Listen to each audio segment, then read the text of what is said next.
Miriam Wanza Mwema. Mimi mkaaji wa hapa wa Amani.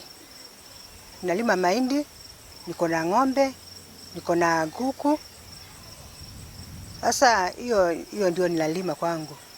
Zile za kienyeji. Za zingine sababu ya hiyo climate change tumepanda. Na mbegu ziko chini, tunangojea zimee. Najua hakuna mvua, unajua mbegu tunatafuta na shida. Na kupanda zingine zinakatalia chini. Bila hiyo climate change. Sasa tunaweza pata maji mahali mtu anaweza nyunyizia ndio tupate chakula na ya kulisha watoto. Jina ni Elizabeth Bidhi, na leo nimejifunza mengi juu ya climate change, na ile changamoto zaidi tunapitia hapa kwa eneo hii ni shida ya maji. Huku kwetu kuna shida kubwa ya maji. Tunatembea sana kutafuta maji, na pia kuna upungufu wa chakula. Hata saa zingine inabidi watoto wakose shule kwa sababu hakuna chakula ya kutosha. Na wengine wanakuwa wakiwa hawana nguvu, wakiwa na ile mili haina nguvu kwa sababu ya kukosa chakula. Napanda mahindi, chakula kilimo cha mahindi na maharagwe, na pia ninapanda miti ya matunda. Na hii climate change imeathiri. Kwa mfano kama pao, tukipanda hivi, zikikuwa kidogo kwa sababu ya hii change, zinakuja zinakauka haraka. Zinaanguka hata kabla hazijatoa mazao.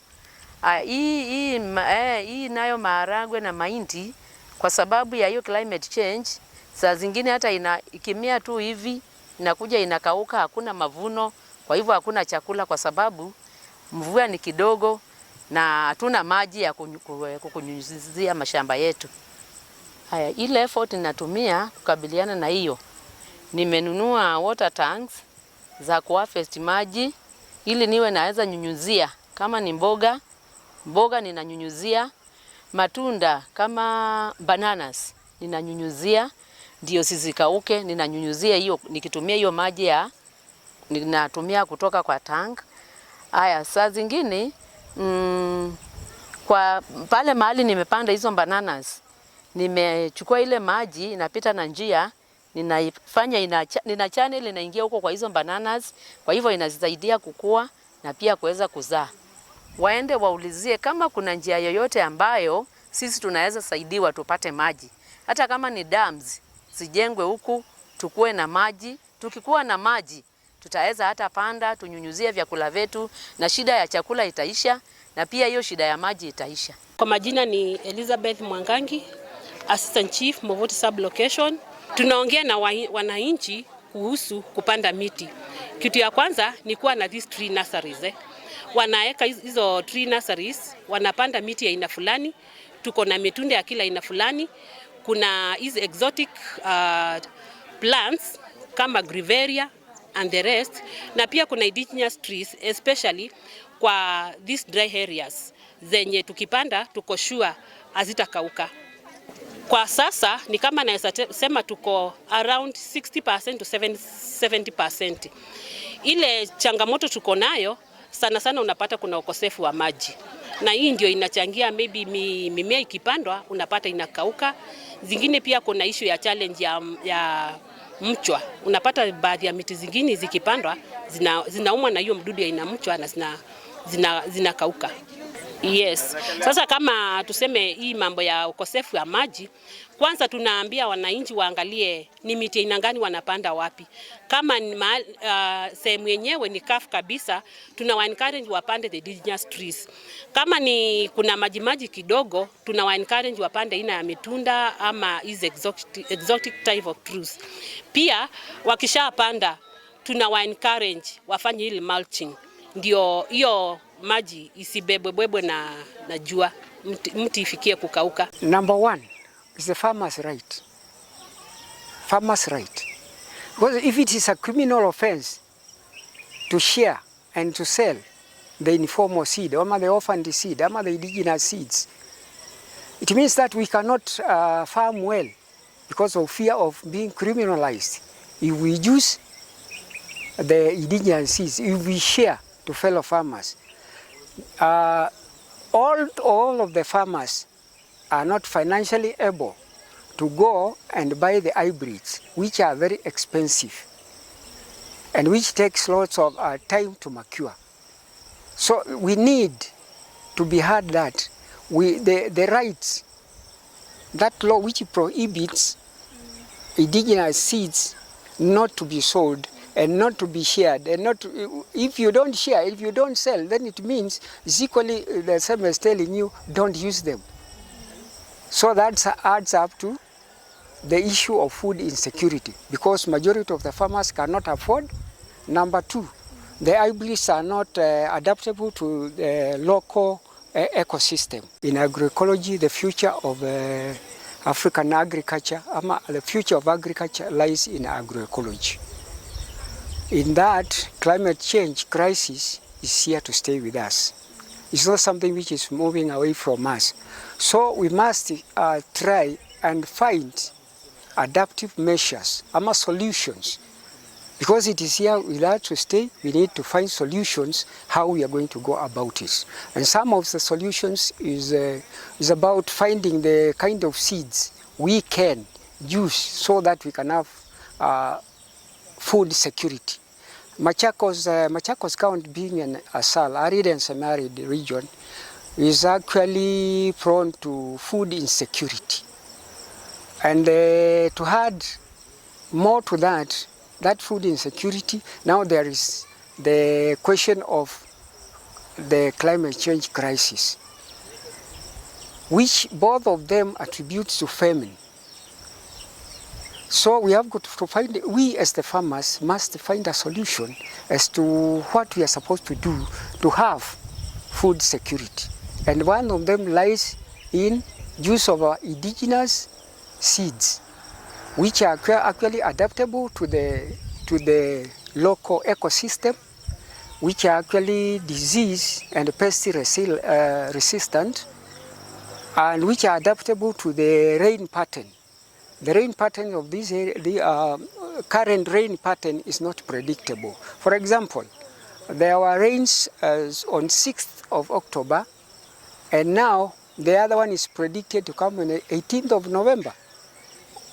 The hybrids cannot persevere that spell, but our indigenous seeds can persevere.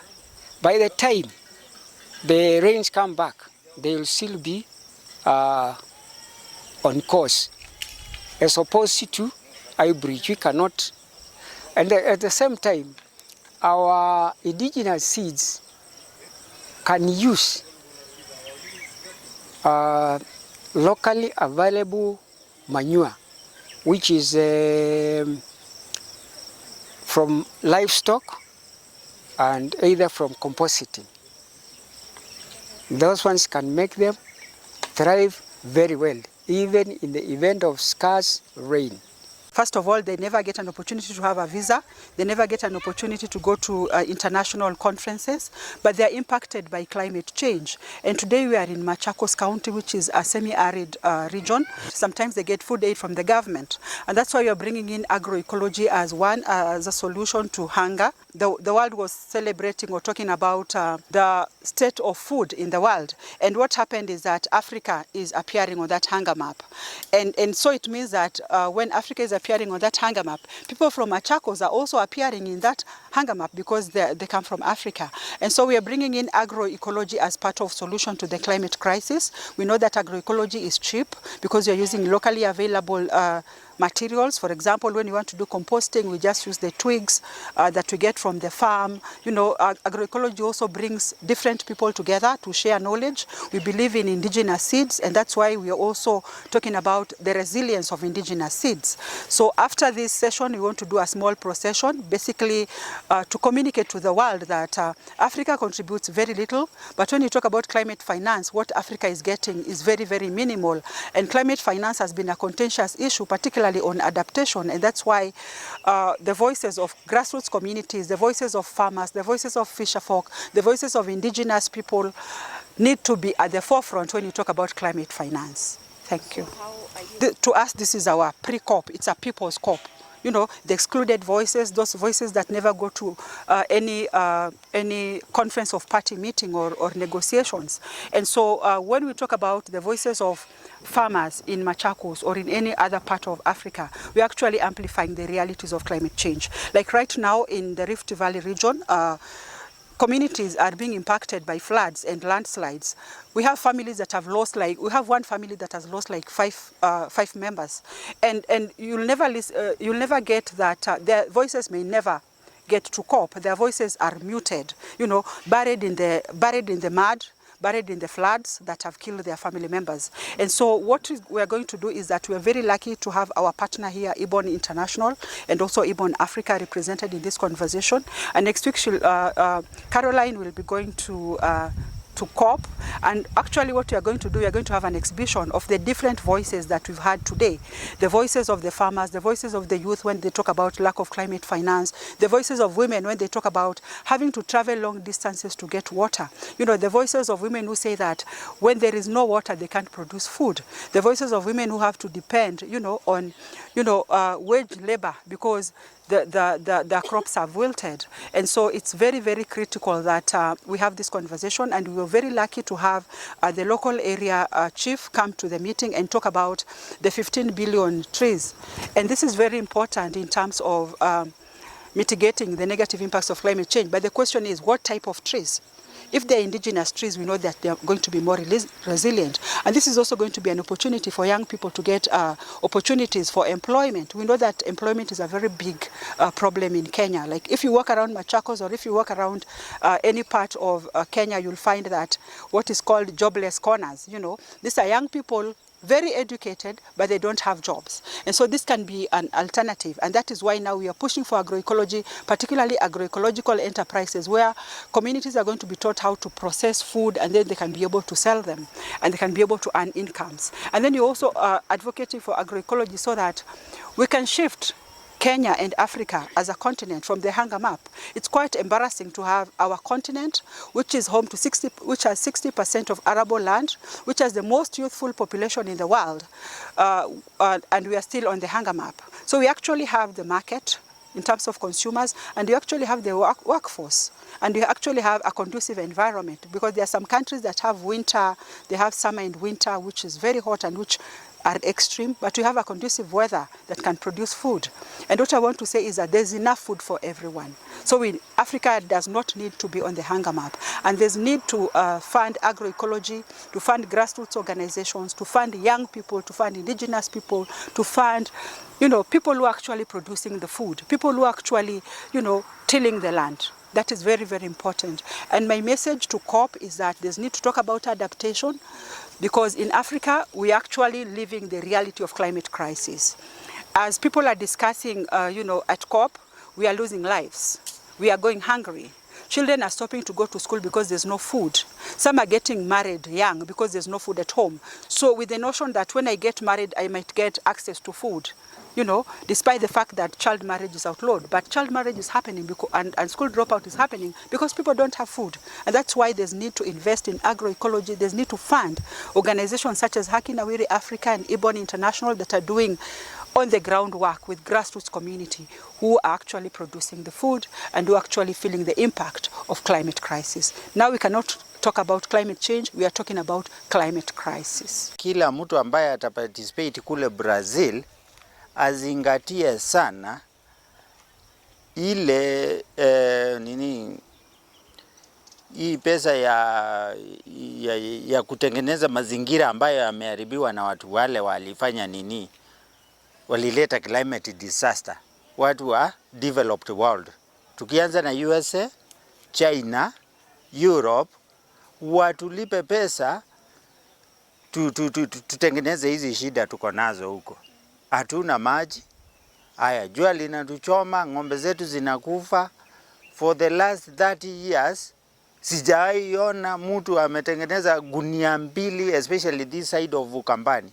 Sababu we are between the worst na sijui ile ingine inaitwa not good. Mvua inatoka Congo forest and the people in Congo forest are deforesting the whole area. Kwa hivyo mvua itazidi kuwa ndogo mpaka hata Zimbabwe wameanza kupata janga la famine. They are getting famine in Zimbabwe, the most productive area in Africa. Na hapa kwetu we are the worst hit. Carbon, there's a lot of carbon in the atmosphere. The sun is heating us and we are getting nothing. The little efforts we are doing as a community, we are trying to reforestate areas that have been deforested. We are trying very much to do that. But that is very little compared to what is expected to be done. If we are going to make change in 10 years, we should have a lot of work to do. We should use a lot of resources, including money, time. All of those are needed. That is a period of 10 years, to reverse this cycle. It's a matter of life and death. It's not a matter of luxury. Most of us have used hata kulipia watoto school fees. Wamesema kuna hii kitu inaitwa corporate social responsibility yenye inaitwa sawa. Asanteni sana, na kama uko na maswali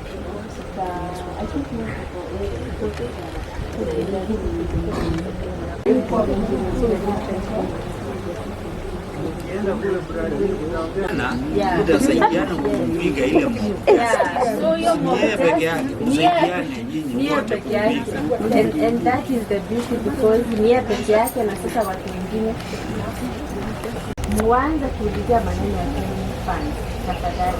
Hiyo sio ya batari ya shule, hiyo sio ya hospitali. Kuna hiyo pesa nyingine kuja unafanya kitu gani, na sisi tuko na shida hii. Pia ni jambo na washukuru sana kwa kufikia huu mwito, si ndio? Naona mmekuja kwa wingi, na hii na serikali imetolewa. Kuna hii kupanda 15 billion trees kwa mistake anyway. Kwa ndo watu endelee ini kusoka chao, si ndio? Ni hizi hata ukienda kwa hizi mahoteli kubwa, unaona hizo kuku za kienyeji ndizo more expensive kuliko hizi zenye tunafunga sasa.